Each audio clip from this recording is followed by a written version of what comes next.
For 10 years, the nomadic Bedouin who live in the ramshackle village of Khan al Ahmar have fought a legal, diplomatic, and media battle to save their homes. That battle is expected to come to an end soon, despite a delay announced by Prime Minister Benjamin Netanyahu.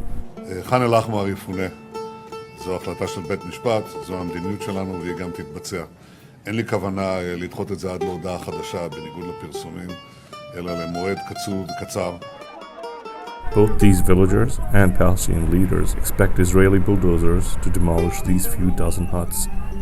That would bring an end to a nearly half-century standoff between Jewish settlers and Arab villagers in the West Bank.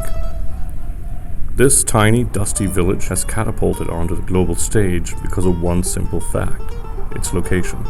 Planted between two illegal Israeli settlements, Kfar Adumim and Ma'ale Adumim, its very existence jeopardizes expansion of Israeli infrastructure in the West Bank.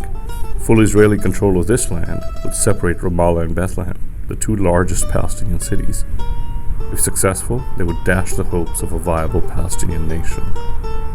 Life here has always been difficult, even before the bulldozers. We visited in late August, when the villagers waited for a final Israeli Supreme Court ruling. Residents described a decade spent in anticipation and fear.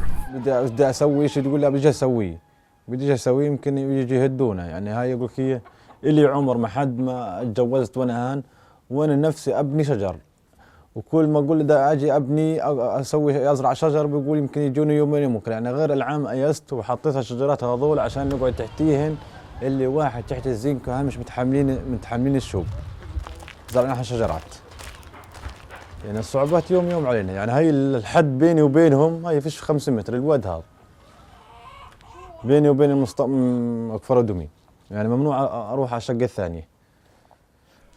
The root of the problem is exactly 25 years old. In September 1993, Israel and the PLO signed the Oslo Accords. They were designed to transfer the powers and responsibilities of the Israeli military occupation to the Palestinian authorities. But until that happens, some 2/3 of the West Bank are administered fully by the Israeli military, and some 99% of building requests by Arabs are rejected. Meanwhile, some 400,000 Jews have been given permission to build vast, sprawling settlements. Under international law, the settlements are illegal. Under Israeli law, Khan al Ahmar is illegal. طبعا هاي مستعمرة كفر أدوميم اللي هي أجت بعد احنا مسكننا صاروا هم قانونيين واحنا غير قانونيين. The conversion of this area into a suburb of Jerusalem requires these two settlements, Kfar Adumim and Ma'ale Adumim, to continue growing. With the village demolished, the development plans will eventually allow these two areas to merge together. And if Israel annexes the land, it will also encircle the remaining Arab parts of East Jerusalem. The settlers at Kfar Adumim were helped in their quest for expansion by Regavim, an NGO that took the case all the way to the Supreme Court with a very simple argument. The village was built without permission, and thus it should be demolished. This one small patch actually sits on a junction that will bisect the country, north-south, east-west. It's right in a critical spot. And the Oslo Accords actually stated that the final decisions about this area should be reached through negotiation between the two sides.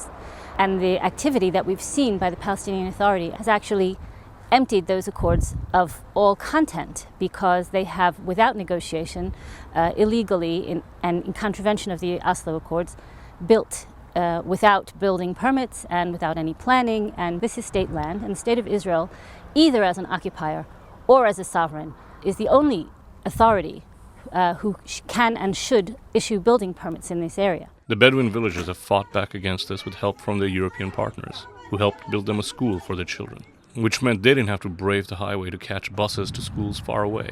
And to make sure the school didn't need a building permit, they built it out of rubber tires. لأن ما نقدرش نحط فيها البطون إذا فيها بطون تنهد على المطرح فاخترنا إن شيء بسيط عشان ما تنهدش المدرسة.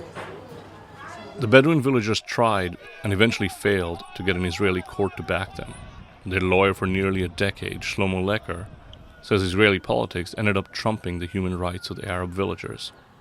People should have the same rights, and there's absolutely no reason why they are mistreated the way they are, to live in the way they live now, and in shacks without infrastructure, without the right to build schools and to make choices on their life. What does it matter, 30 families, to the whole picture?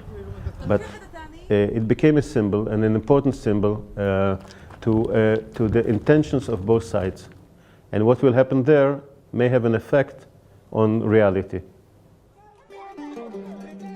Khan al Ahmar is the first Bedouin village to be demolished in years. Settlers intend to use this ruling as a precedent for Palestinians who are now facing the most hostile US and Israeli administration in generations. Losing that land to settlers will mean only one thing: losing a viable Palestinian nation.